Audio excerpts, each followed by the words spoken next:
हमारा टॉपिक चल रहा है सेक्सुअल रिप्रोडक्शन। जैसे कि हमने लास्ट लेक्चर में बात की थी कि सेक्सुअल रिप्रोडक्शन क्या होती है, कैसे होती है और क्या इसके इवेंट्स होंगे। तो इवेंट्स जैसे हैं कि हमने इसके बारे में पढ़ा है कि there are 3 events in sexual reproduction. First is pre fertilisation, second fertilisation and third post fertilisation. ठीक है जी। अब हम कंटिन्यू करेंगे अपना topic, that is events of sexual reproduction. Events in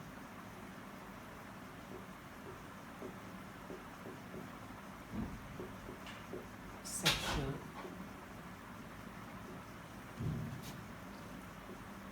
reproduction.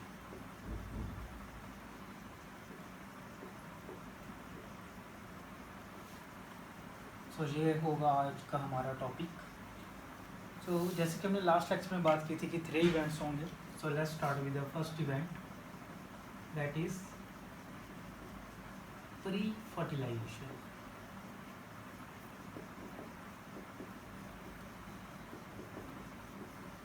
So pre fertilization कौन सा इवेंट होगा? फर्टिलाइजेशन से पहले जो प्रोसेसेस होंगी दैट इज प्री फर्टिलाइजेशन। सो इसमें भी 2 प्रोसेसेस होंगी। जो फर्स्ट है that is gametogenesis, gametogenesis.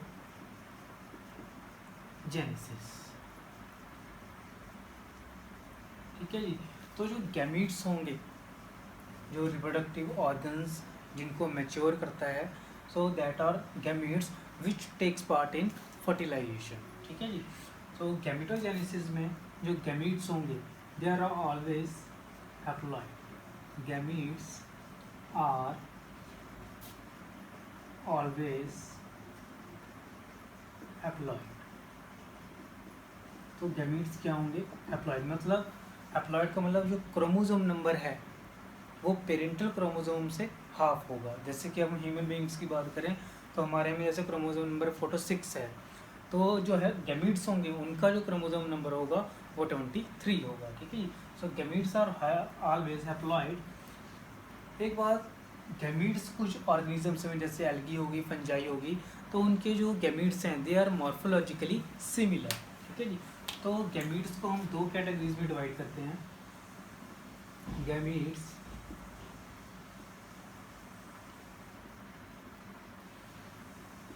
one is homogametes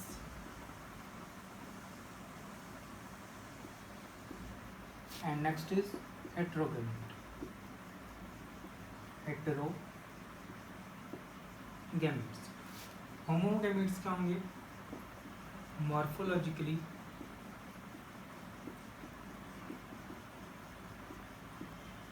similar.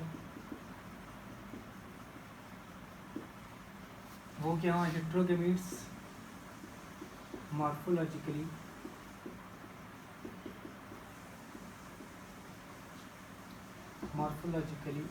Different. ठीक है। इसके एग्जांपल यूलोथ्रिक्स, इसके एग्जांपल ह्यूमन्स। ठीक है जी। तो ये है दोनों में डिफरेंस। होमोगेमीट्स को आइसोगेमीट्स भी कह सकते हैं। Gametes are morphologically similar and these are morphologically dissimilar और डिफरेंट। ठीक है जी। तो that is the about gametes. तो इसके अलावा जो गैमीट्स होंगे वो बनते कैसे हैं? ठीक है जी। तो उसके बारे में हम बात करेंगे। Gametes are formed by the process of meiosis of myocytes। ठीक है जी। अब पहले आप समझो कि जो हमारी बॉडी है दैट इज़ डिप्लॉयड, क्योंकि हमारी बॉडी में जो क्रोमोसोम नंबर है वो पेयर में होगा। ठीक है जी। तो हम क्या होंगे? डिप्लॉयड। अगर जैसे ये सेल है दैट इज़ डिप्लॉयड, ठीक है जी, तो इसका क्रोमोसोम नंबर कितना हो गया? 46।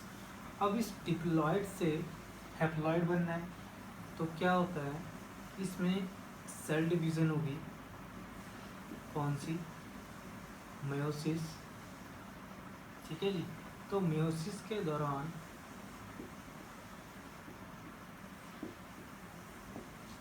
4 हैप्लॉइड सेल्स बनेंगे, ठीक है जी।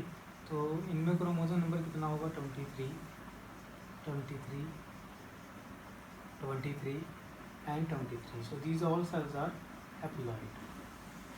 तो अगर आपने +1 में ऐसे पढ़ा होगा, जो सेल डिवीज़न में पढ़ा होगा, तो उसमें क्या होता है कि जब भी कोई सेल डिवीज़न होती है, सेल डिवीज़न होने से पहले जो सेल है वो अपना मटेरियल है जितना भी, चाहे वो डीएनए है, प्रोटीन्स हैं, प्रोटोप्लाज्म है, साइटोप्लाज्म है, तो उस सारे को क्या करता है वो डबल, ठीक है जी। तो जब इसमें सेल डिवीज़न होगी, मैं इधर शो नहीं किया कि सेल डिवीज़न के दौरान इसमें क्रोमोसोम का जो नंबर है वो भी डबल होगा, ठीक है जी। उसके बाद क्रोमोसोम नंबर अगर डबल हो गया तो अप्रॉक्सीमेट इधर कितना हो गया, 92 क्रोमोसोम्स जो है उसका मटीरियल सेल के पास हो गया। फिर उसमें क्या होगा, सेल डिवीज़न होगी, कौन सी, मेयोसिस, और क्रोमोसोम नंबर क्या हो जाएगा, हाफ, ठीक है जी। सो जो 92 का जो क्रोमोसोम है, ठीक है, 92 जो क्रोमोसोम है अमाउंट है वो डिवाइड होके 4 सेल्स में डिवाइड हो जाएगी, ठीक है जी। जिस वजह से इनका क्रोमोसोम नंबर कितना हो जाएगा, 23, 23, ठीक है जी। तो इसमें क्या है नेक्स्ट, अब जो डिप्लॉयड सेल है वो, these are also called meiocytes, meiocytes, ठीक है जी। डिप्लॉयड सेल्स कौन सा होगा, मायोसाइट्स, और it is also called mother cell. So gametes are form from mother cells by the process of meiosis. ये आपने याद रखना है, काफ़ी इंपॉर्टेंट है, वैसे सेल डिवीजन में भी था आपको। नेक्स्ट आता है कि जो ये क्रोमोसोम्स नंबर है, इधर तो 23 हो गया, ठीक है। ये जब मान लो एक haploid cells from mother and next haploid cell from father, जब ये दोनों ज्वाइन करेंगे, फर्टिलाइजेशन होगी 23, 23, तो क्रोमोसोम नंबर दोबारा रीस्टोर हो जाएगा, ठीक है। 23 mother, 23 from father, and the zygote है क्रोमोसोम नंबर 46। तो ध्यान रखना है कि जो गैमीट्स होंगे वो हमेशा ही हैप्लॉइड होंगे। किस प्रोसेस से बनेंगे, अगर ऑर्गेनिज्म डिप्लॉयड है तो उसकी मेयोसिस होगी, उसके जो मदर सेल्स हैं, तो उसमें से हैप्लॉइड सेल्स की फॉर्मेशन होगी। हैप्लॉइड सेल्स फर्टिलाइजेशन के बाद जो न्यू जाइगोट बनेगा उसमें क्रोमोसोम नंबर दोबारा रीस्टोर हो जाएगा, that is 46। So chromosome number restore हो रहा है, यही सिग्निफिकेंस है मेयोसिस की, ठीक है। ये आपने लास्ट क्लास में पढ़ा भी होगा, what is the significance of meiosis. तो मेयोसिस का सिग्निफिकेंस क्या है, ये क्रोमोसोम नंबर को रीस्टोर करने में हेल्प करेगा, ठीक है जी। Meiosis restore the chromosome number of the organism, ठीक है जी। तो ये काफ़ी इम्पोर्टेंट है, बात समझ में आई कि गैमीट्स हैप्लॉइड होंगे। स्ट्रक्चर इनकी दो तरह से डिवाइड है, होमोगैमीट्स और हेट्रोगैमीट्स। अगर सिमिलर हैं देखने में तो होमो, अगर डिफरेंट है तो हेट्रो। बनते कैसे हैं ये, सो जो डिप्लॉयड सेल होता है अपनी बॉडी का, जो मायोसाइट्स हैं, ठीक है जी, मदर सेल, उसमें मेयोसिस होगी। मेयोसिस के दौरान 4 सेल्स बनेंगे, चारों सेल्स हैप्लॉइड होंगे। फर्टिलाइजेशन जब होगी तब 23 ह्यूमन की एग्जांपल दे रहा हूँ, जहाँ हैप्लॉइड सेल मिलके कौन सा सेल बनाएंगे, डिप्लॉयड सेल, ठीक है जी। तो जो मेयोसिस है ये हेल्प करती है कि chromosome number after fertilization restore हो सके, इसलिए वो पहले उसकी क्या करवा देगी, मेयोसिस से क्रोमोसोम नंबर हाफ, ठीक है। That process is called gametogenesis, formation of gametes. Next होगा गैमीट ट्रांसफर।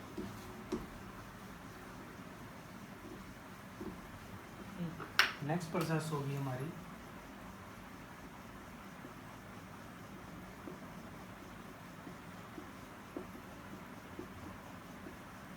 Gamete transfer.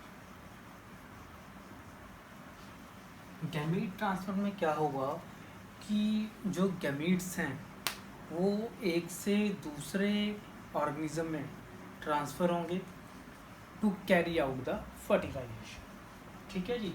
तो गैमीट ट्रांसफ़र सिंपल सी टर्म है, गैमीट्स का ट्रांसफ़र होना, सो दैट फर्टिलाइजेशन हो सके। ज़्यादातर ऑर्गेनिजम्स में क्या होगा, in most of the organisms जो मेल गैमीट है वो मोटाइल होगा और जो फीमेल गैमीट है that is non motile. In most of organisms, in most of organisms जो मेल गैमीट है that is motile and female gamete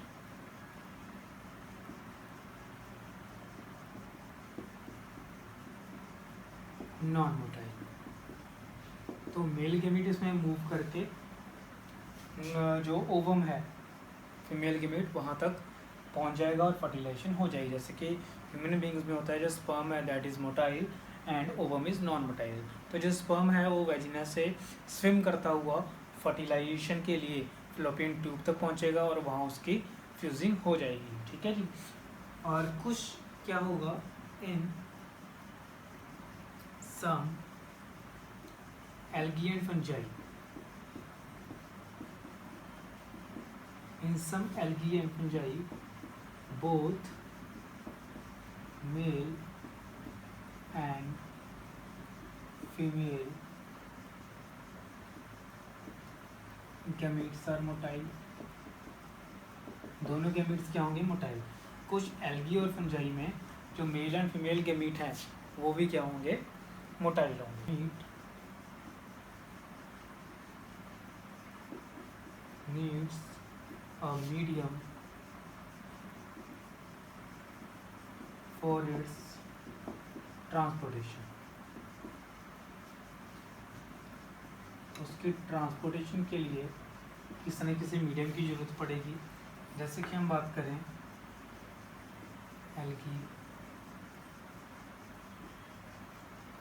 bryophyte and pteridophytes. ठीक है जी। तो इनको किसकी ज़रूरत पड़ती है, वाटर की। ठीक है जी। तो that's why bryophytes are also called amphibians of plant kingdom, क्योंकि इनके जो गैमीट्स होंगे उनकी फर्टिलाइजेशन हो सके तो उसके लिए इन्होंने ट्रांसफ़र होना पड़ेगा। ठीक है जी। तो ट्रांसपोर्ट के लिए किसकी ज़रूरत पड़ेगी, वाटर की। ठीक है जी। एक्सटर्नल फर्टिलाइजेशन होती है, बॉडी से बाहर होगी। So water serve as a medium for transportation of gametes in algae, bryophyte and pteridophytes. ठीक है जी। अब हम ह्यूमन बींग्स की होगी बात, एल्गी फंजाई की होगी। अब बात करते हैं प्लांट्स की। ठीक है, ये जो हायर प्लांट्स हैं तो उनमें गैमीट ट्रांसफ़र कैसे होगा। तो प्लांट्स में गैमीट की ट्रांसफ़र के लिए in higher plants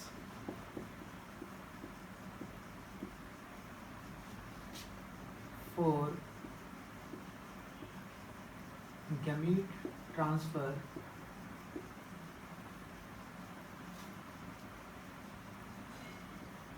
there is specialized process takes place, इसको क्या कहेंगे हम, पॉलिनेशन। ठीक है जी। तो प्लांट्स में गैमीट की ट्रांसफ़र के लिए कौन सी प्रोसेस है, pollination. Means transferring of male gamete to the female gamete is called pollination. So pollination में होता क्या है, इन pollination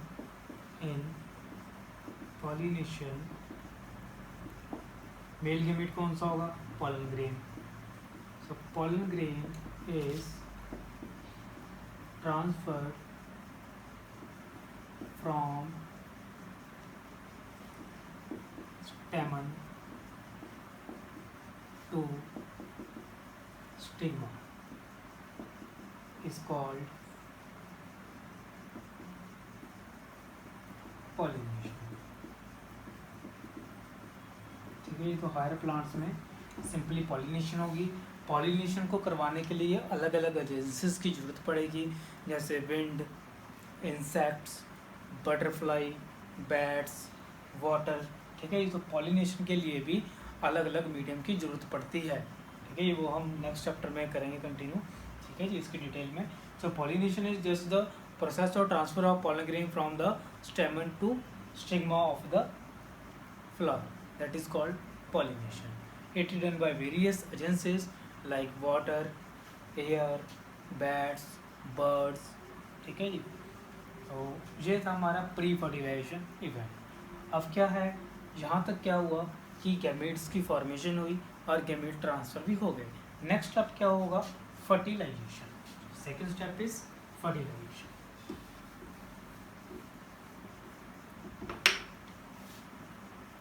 Second is fertilization. So क्या है, it is a process of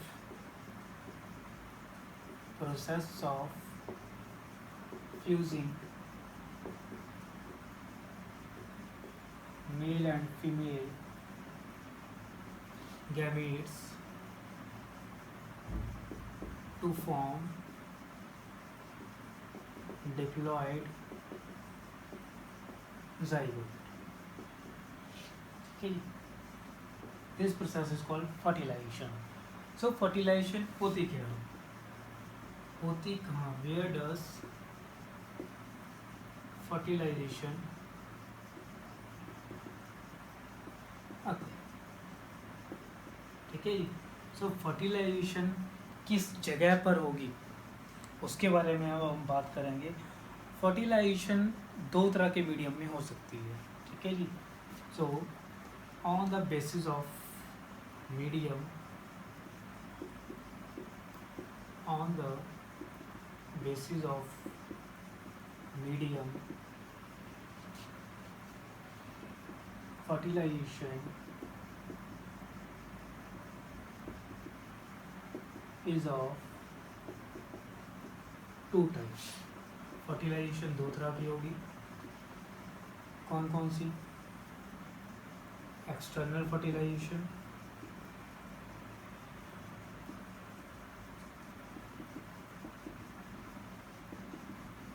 and next is internal fertilization.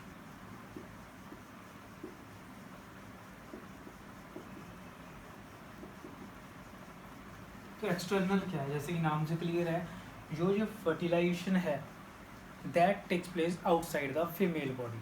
ठीक है जी, water में हो सकती है। ठीक है जी, सो fertilisation and this fertilization takes place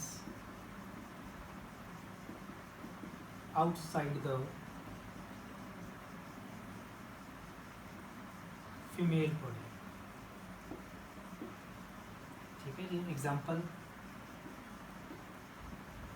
reptiles, amphibians, fishes.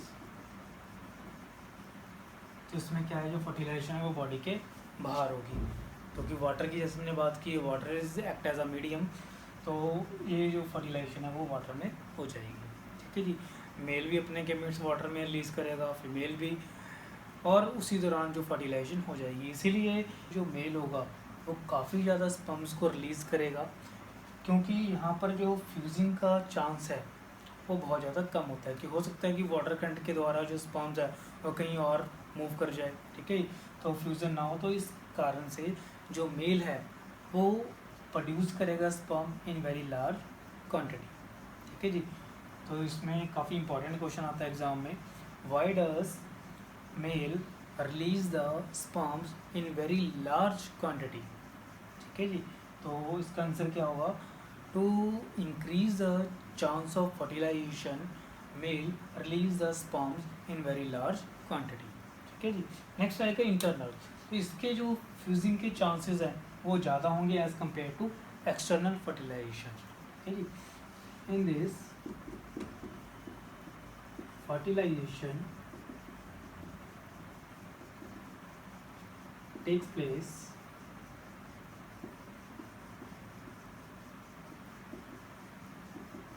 inside the female पर।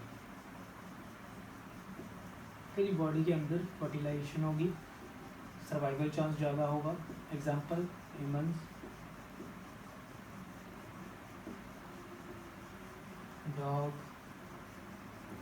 काऊ एक्सेट्रा। ठीक है जी।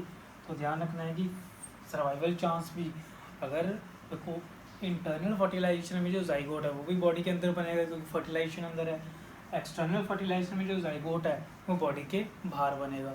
तो सर्वाइवल चांस किसका ज़्यादा हुआ? इंटरनल फर्टिलाइजेशन का, क्योंकि बॉडी के अंदर जो न्यू जाइगोट है, एम्ब्रियो है, वो प्रोटेक्ट है और इसमें प्रोटेक्शन नहीं होगी। हो सकता है जो न्यू एम्ब्रियो या जाइगोट बना है उसको कोई ऑर्गेनिज्म एनगल्फ कर जाए।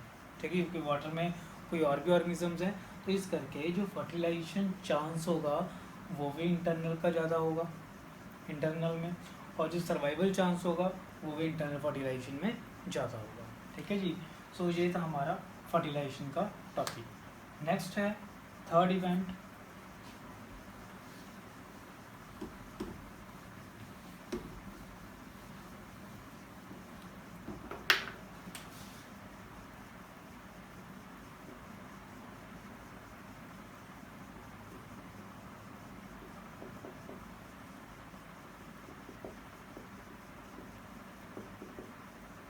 Post fertilisation.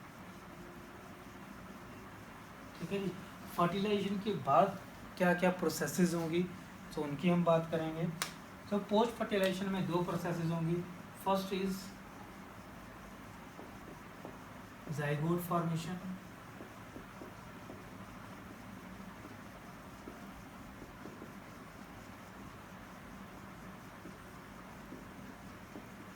ठीक है जी। तो जो जाइगोट होगा मतलब फर्टिलाइजेशन के बाद का जो प्रोडक्ट मिलेगा that is zygote and it is always diploid. So in zygote formation diploid zygote is the product of fertilization in all sexually reproducing organisms। तो जितने भी सेक्सुअल रिप्रोडक्शन करने वाले ऑर्गेनिजम्स हैं उनमें जो जाइगोट होगा वो डिप्लॉयड होगा। ठीक है जी। हैप्लॉयड गैमीट्स की फर्टिलाइजेशन से, फ्यूजन से जो बनेगा दैट इज जाइगोट। ठीक है जी। तो जाइगोट दो तरह से डिवाइड किया हुआ है on the basis of medium. अगर तो एक्सटर्नल फर्टिलाइजेशन है तो जाइगोट एक्सटर्नल मीडियम में बन जाएगा। अगर इंटरनल फर्टिलाइजेशन है तो zygote inside the body form होगा। ठीक है जी। In external fertilization,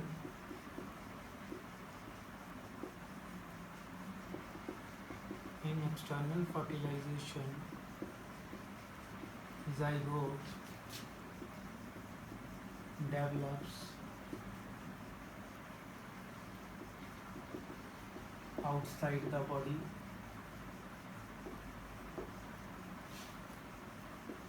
in internal fertilization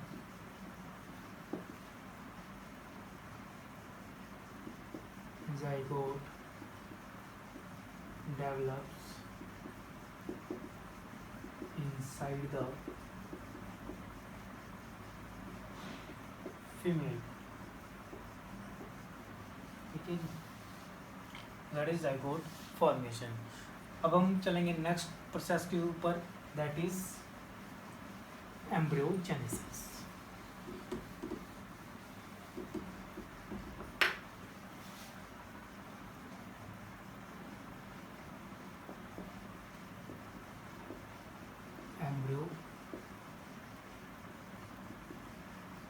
embryogenesis. ठीक है जी। तो एम्ब्रियोजेनेसिस में क्या है? The process of formation of embryo from zygote is called embryogenesis। ठीक है जी। तो एम्ब्रियो को फॉर्मेशन की जो प्रोसेस है दैट इज एम्ब्रियोजेनेसिस। तो एम्ब्रियो मल्टी सेलुलर स्ट्रक्चर होगी। एम्ब्रियो क्या है? That is multi cellular structure. It is multi cellular structure. ठीक है। तो एम्ब्रियो में क्या क्या प्रोसेसेस होंगे उस टाइम? तो इसमें मेन प्रोसेस जो होंगी, एक तो सेल डिवीज़न होगी जाइगोट में, एम्ब्रियो में cell division and cell differentiation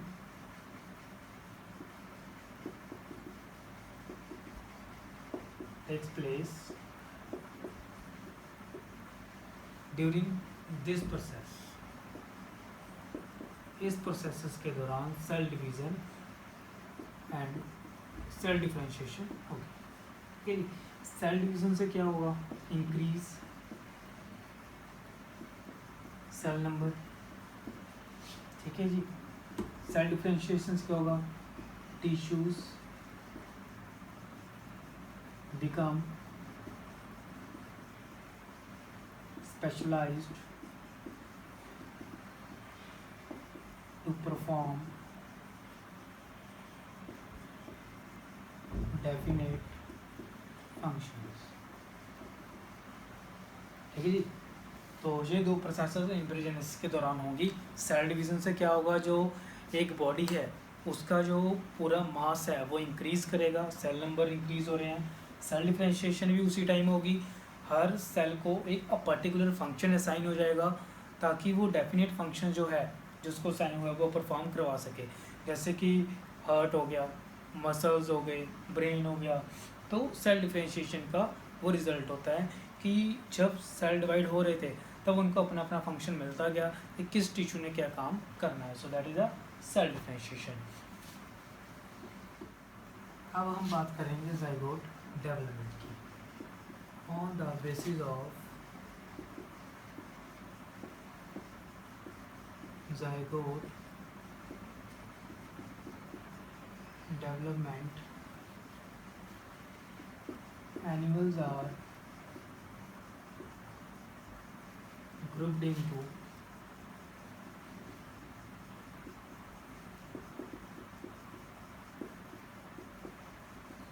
three categories। तीन कैटेगरीज हैं। First is oviparous, second viviparous, third ovo vivi. Oviparous क्या है? ओविपेरस वो ऑर्गेनिज्म होंगे दैट ले एग्स। जो ऑर्गेनिज्म एग्स ले करेंगे वो ओविपेरस। ये कौन होंगे? विविपेरस में organism give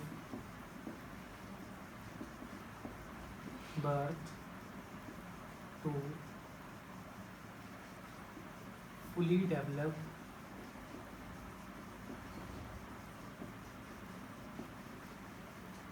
embryo।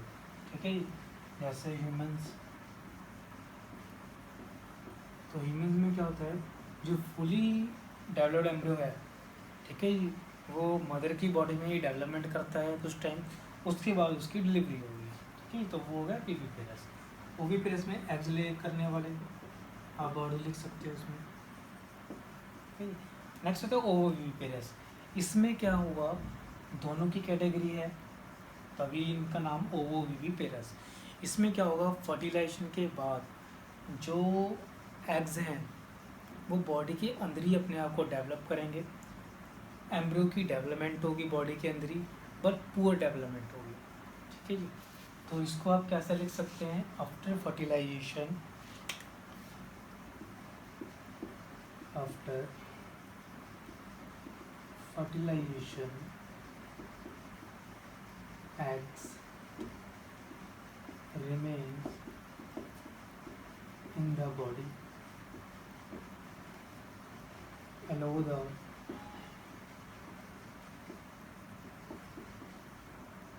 development of embryo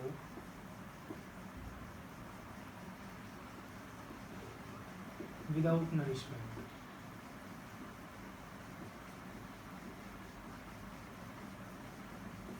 ठीक है जी। तो इसमें क्या है, फर्टिलाइज के बाद जो एग्स हैं वो बॉडी के अंदर ही रहेंगे, एम्ब्रियो की डेवलपमेंट अंदर ही चलती रहेगी। ठीक है जी। बट नरिशमेंट मदर की बॉडी से नहीं मिलेगी। यहाँ तो नरिशमेंट मिलती है बेबी को थ्रू प्लेसेंटा, इसमें प्लेसेंटा फॉर्मेशन नहीं होगी। तो that is ovoviviparous. Example snakes की लिख सकते हैं। ठीक है जी। So that is a category और classification of animals on the basis of zygote development. फिर एम्ब्रियोजेनेसिस से हम बात करेंगे हम प्लांट्स के केस में। तो प्लांट्स में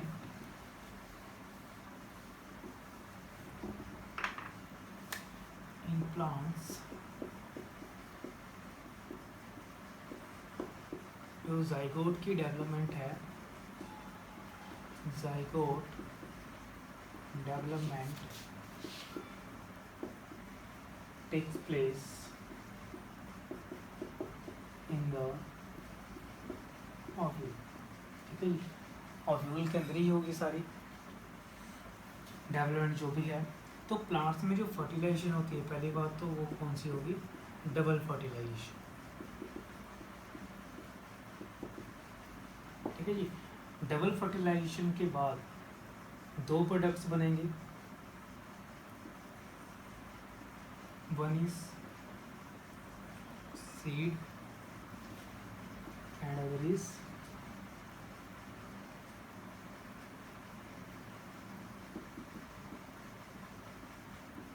फ्रूट। तो फर्टिलाइजेशन के बाद जो ओव्यूल है that is converted into seed and ovary is converted into fruit. ठीक है जी। इसमें क्या लिखना आपने, आफ्टर fertilization ovule is